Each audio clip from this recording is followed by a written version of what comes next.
I remember exactly what I was doing when my life started to unravel. I was in the kitchen, washing the last of the dinner dishes, the scent of garlic and rosemary still lingering in the air. The house was quiet except for the soft hum of the refrigerator and the rhythmic dripping of the faucet. It had been one of those slow, uneventful evenings, until I glanced at the time. 9:42 p.m. Eliza should have been home hours ago. I reached for my phone, expecting to see a message, maybe a missed call. Nothing. A dull unease settled in my chest. I reminded myself not to overthink it. Maybe her phone had died. Maybe she lost track of time. But something about the silence felt wrong. I scrolled through our last texts. Me, hey, what time do you think you'll be home? Sent at 6:30 p.m. Unread. Me, everything okay? Sent at 8:15 p.m. Still unread.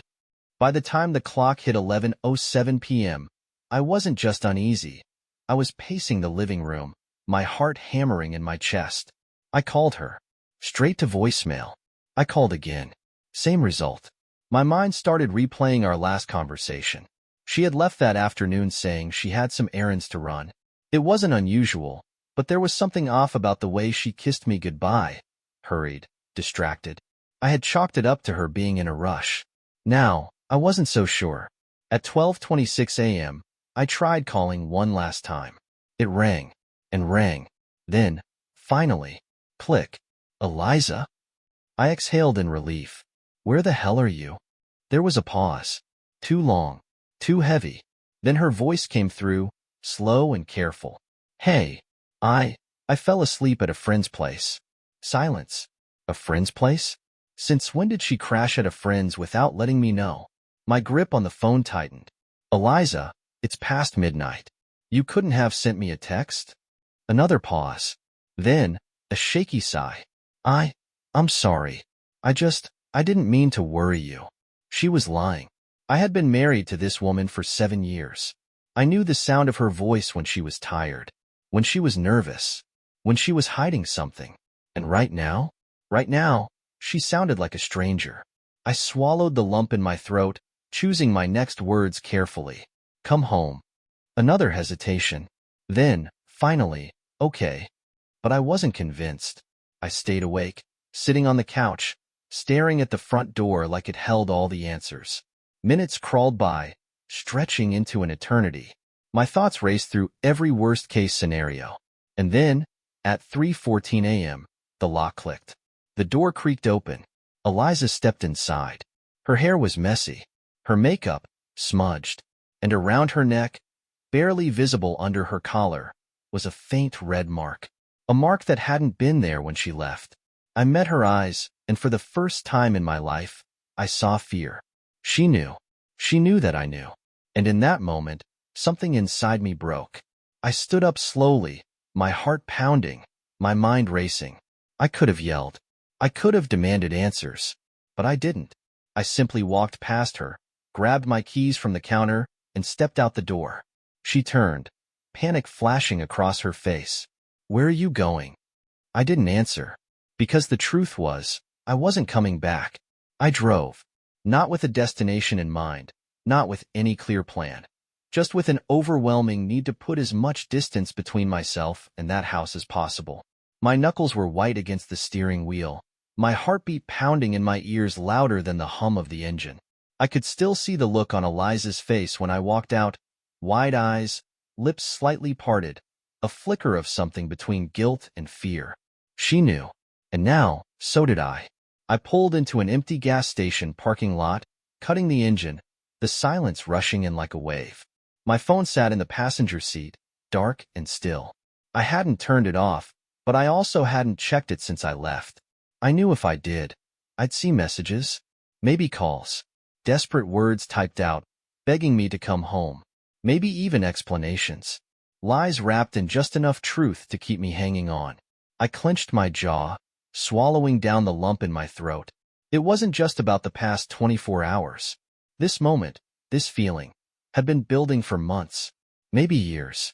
Late nights with no real explanation, the way she'd guard her phone like it held the nuclear codes, the sudden shift in how she touched me. Love had faded into something colder, something calculated. I had told myself I was imagining it. That marriage had ups and downs. That if I just held on a little longer, we'd find our way back. But now, sitting in my car at 3:30 in the morning, staring at the empty road ahead of me, I knew there was nothing left to salvage. The truth had a way of making itself known, even when you weren't ready for it. I took a deep breath and finally reached for my phone. One missed call, one voicemail, 3 texts, all from Eliza. Please come home. We need to talk. I swear it's not what you think. I can explain. The same script, the same empty words. A month ago, I might have believed them. Tonight, I didn't even hesitate before locking the screen and tossing the phone onto the passenger seat. I wasn't going home, but I also wasn't ready to decide what came next. I stepped out of the car, the night air biting against my skin. The gas station was deserted, neon lights flickering above empty pumps. I leaned against the hood, running a hand through my hair. I had always been a man who needed control, who made plans, who thought 3 steps ahead. But at that moment, I was lost. Not just physically, mentally, emotionally. I had spent years building a life with Eliza, only to realize that I had been building it alone. And now, for the first time in my life, I had no idea what to do. I barely noticed the approaching footsteps until a voice cut through the stillness. "You okay, man?" I looked up to see the gas station clerk standing a few feet away, hands tucked into his hoodie. He looked young, maybe early 20s, his expression somewhere between concern and boredom. I hesitated before nodding. "Yeah, just long night." He studied me for a second, then shrugged. "Yeah, happens to the best of us." He turned to walk back inside, but then paused. "Whatever it is, man, don't let it eat you up. Some things, they ain't worth the fight." I let out a breathless laugh. "You have no idea." He smirked. "Try me." And just like that, I found myself talking. Not about everything, not in detail, but enough. Enough for a stranger in the middle of nowhere to nod knowingly and say, "Yeah, man, I've seen it before." People think they can lie forever. But the truth? It always finds its way out. He clapped me on the shoulder before heading back inside, leaving me standing there with a thought I couldn't shake. Eliza had been lying for a long time, but the truth had finally caught up with her. And now it was my move. I pushed off the hood of my car, climbed back inside, and started the engine. I had no home to go back to, so I decided to find somewhere else to be. Somewhere new. Somewhere she couldn't reach me. Because by the time Eliza woke up the next morning, she wouldn't just be waking up to an empty bed. She'd be waking up to a life where I no longer existed. By the time the first traces of dawn crept over the horizon, I was 100 miles away from home, though I still didn't know if I could even call it home anymore. It was just a house, a place filled with memories that now felt like poison in my veins. I pulled into a rundown motel on the outskirts of a town I didn't recognize. The neon sign flickered in and out of existence, buzzing softly in the morning quiet. It felt fitting. This place was as worn out and tired as I was. The clerk barely looked up as I handed over my credit card. "One night or two?" I hesitated. Not sure yet. He nodded like he had seen men like me before. Maybe he had. The room was nothing special. Faded floral curtains, a scratchy bedspread, a television that buzzed when I turned it on. But it was mine. At least for now. I locked the door, tossed my bag onto the chair, and collapsed onto the mattress. For the first time since I walked out of that house, I let myself feel the shock, the betrayal, the absolute absurdity of it all. I had spent years believing that Eliza was my partner, the one person in the world who truly had my back. And now, that belief had been torn to shreds by a single night of unanswered calls and a red mark on her skin that she hadn't even bothered to hide. I should have confronted her. I should have demanded answers. But what would that have done?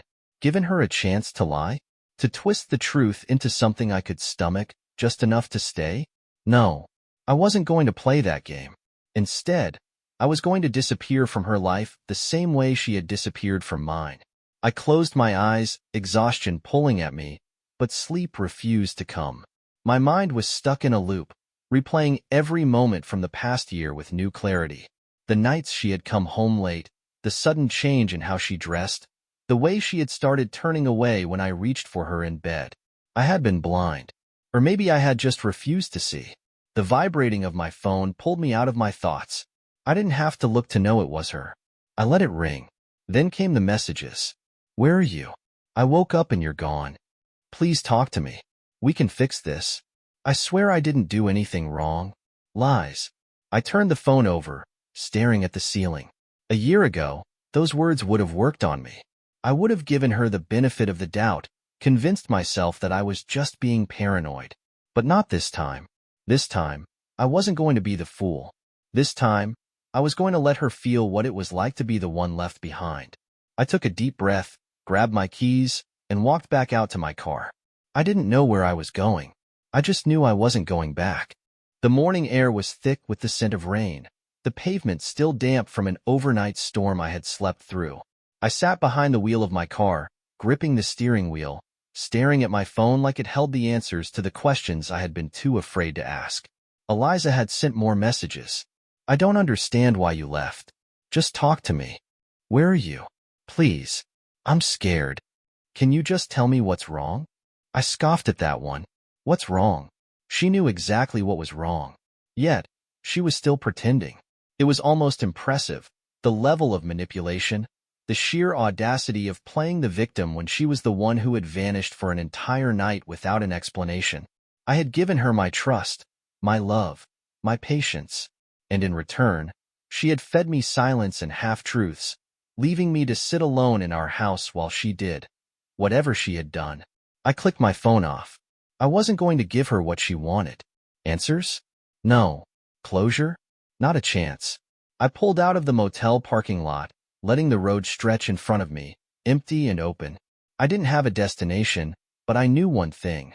I needed to get further away. As the miles ticked by, my mind refused to quiet. The last few years of our marriage played back like a movie, but this time, I saw the details I had ignored before. The way she had started dressing, the sudden late nights at work, the unexplained texts she'd hide when I walked into the room. I had excused them all, told myself I was overthinking, that I was just being insecure. Now, I felt like an idiot. I pulled into a small diner on the side of the highway, the kind of place that smelled like burnt coffee and frying bacon. I needed food, something to keep me from unraveling completely. The waitress, a woman in her 40s with tired eyes, poured me a cup of coffee before I even asked. Rough morning? I let out a humorless chuckle. Something like that. She didn't ask anything else. Maybe she saw it in my face. Or maybe she had seen enough men sitting in this very booth with the same haunted expression to know the story without hearing it. I pushed my phone to the side of the table, forcing myself not to check it. I had no doubt Eliza had sent more messages, maybe even tried calling. But I wasn't ready to hear her voice. Not yet. Instead, I let myself think about the next step. I couldn't just keep driving forever. Eventually, I'd have to figure out what came next. And I had a feeling that when I did, Eliza wouldn't like the answer. Part 5. The Aftermath of Leaving. The highway stretched ahead of me like an open wound. Long, endless, and filled with the unknown. I had no destination, no timeline.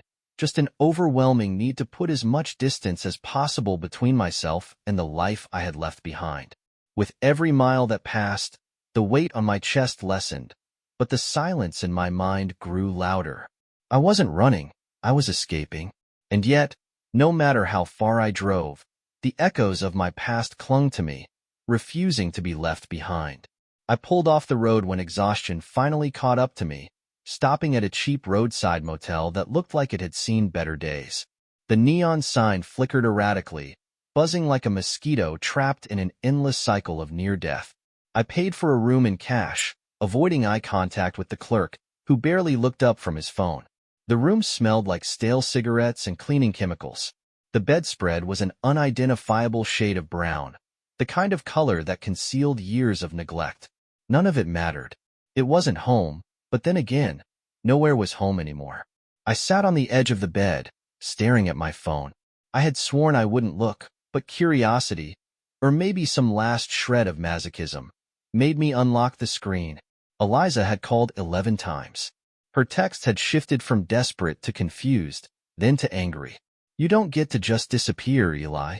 We're married. You're being ridiculous. If you just talk to me, I could explain. I deserve a conversation.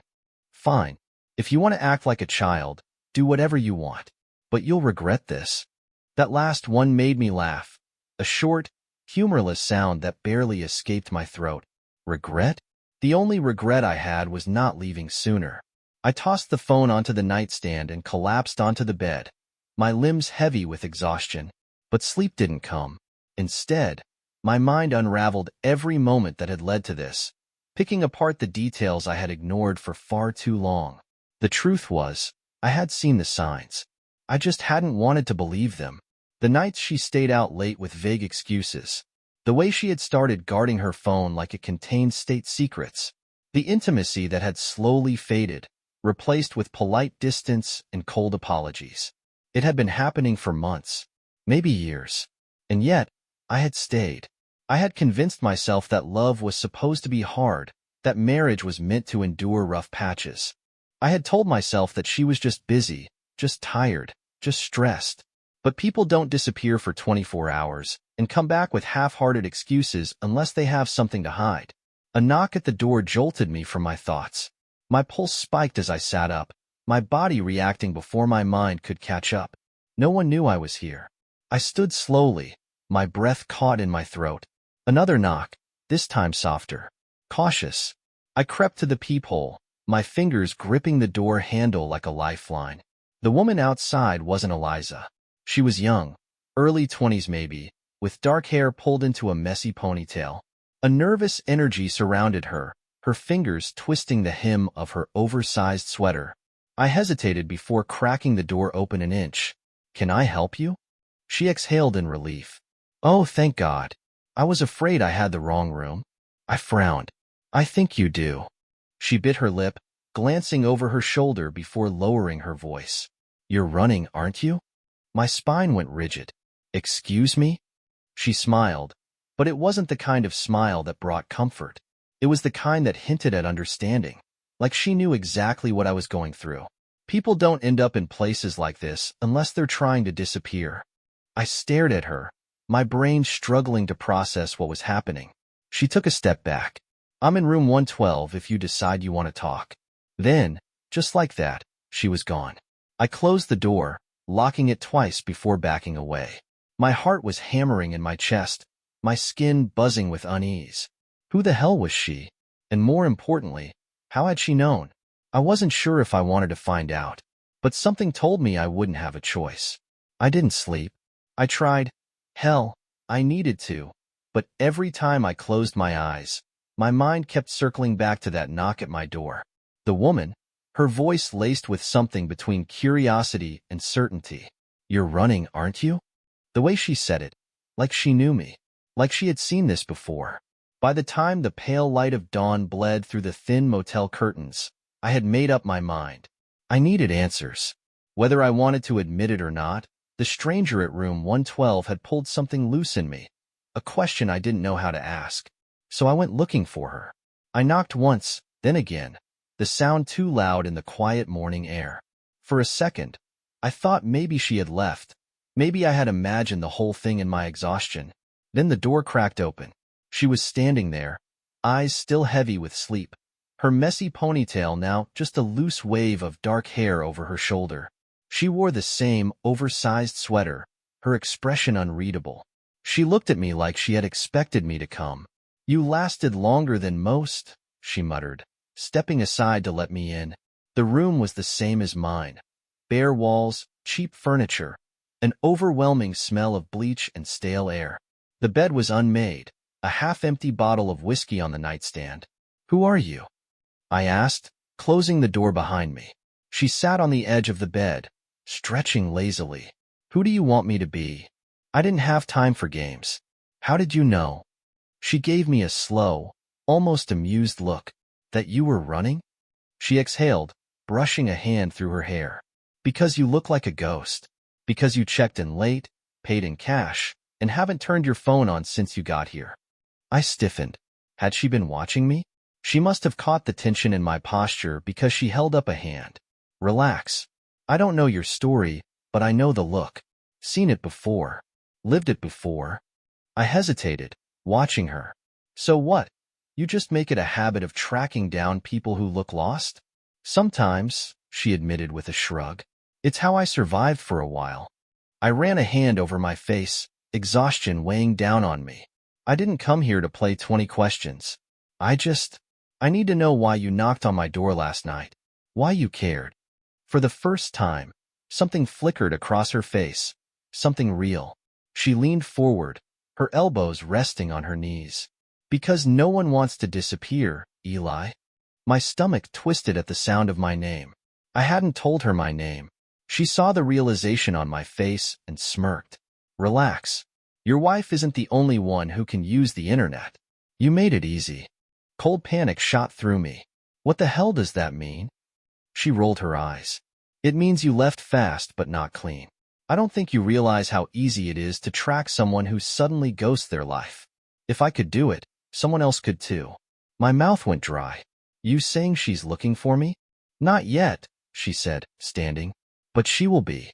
And if you don't want to be found, you're gonna have to do a hell of a lot better than this. I swallowed hard, my pulse pounding in my ears. Why are you helping me? For the first time, her smirk faded. Because I've been where you are.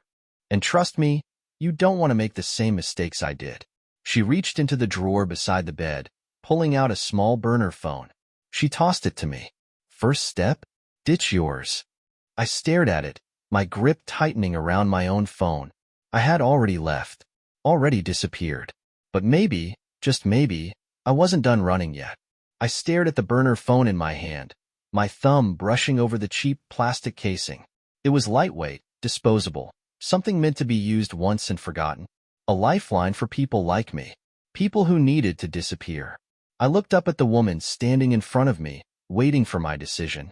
You still haven't told me your name. She smirked. That's because it doesn't matter.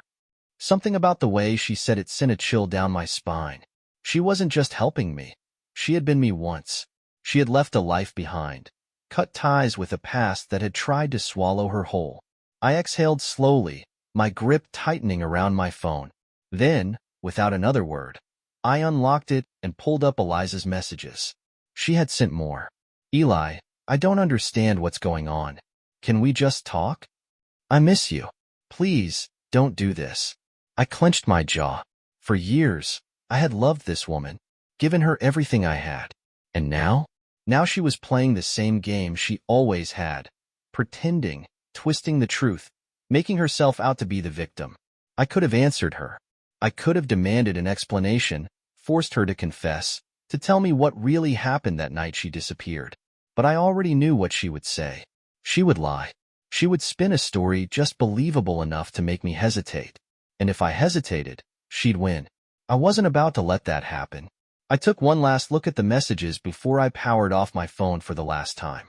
The screen went black, my past fading along with it. I reached out and handed the phone to the woman. Her eyes flickered with approval. Good. Now we can get started. I hesitated. Started on what? She grabbed her bag from the chair, slinging it over her shoulder. On making sure you don't end up right back where you started.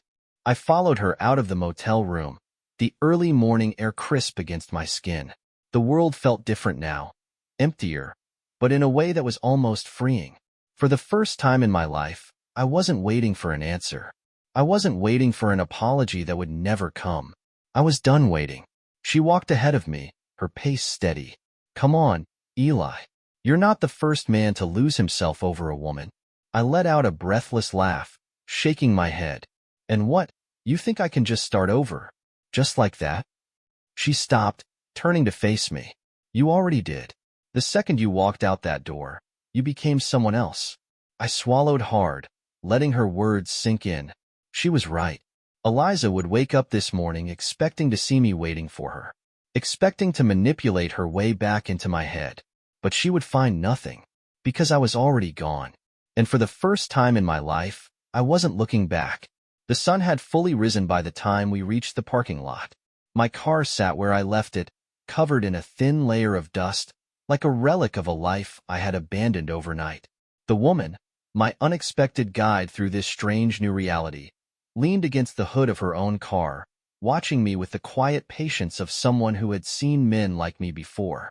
"So what now?" I asked, my voice steadier than I expected. "That's up to you," she said simply. "You can stay on the run, looking over your shoulder forever, or you can actually move on." "Move on?" I let out a hollow laugh. "From what?" She raised an eyebrow. "From the version of you that spent years trying to love someone who didn't deserve it." Her words hit me harder than I wanted to admit. I had spent so long chasing something that had died long ago, convincing myself that love meant endurance, that patience would fix the cracks forming beneath my feet. But love shouldn't be a war. It shouldn't be something you have to beg for. I exhaled slowly, staring down at my hands.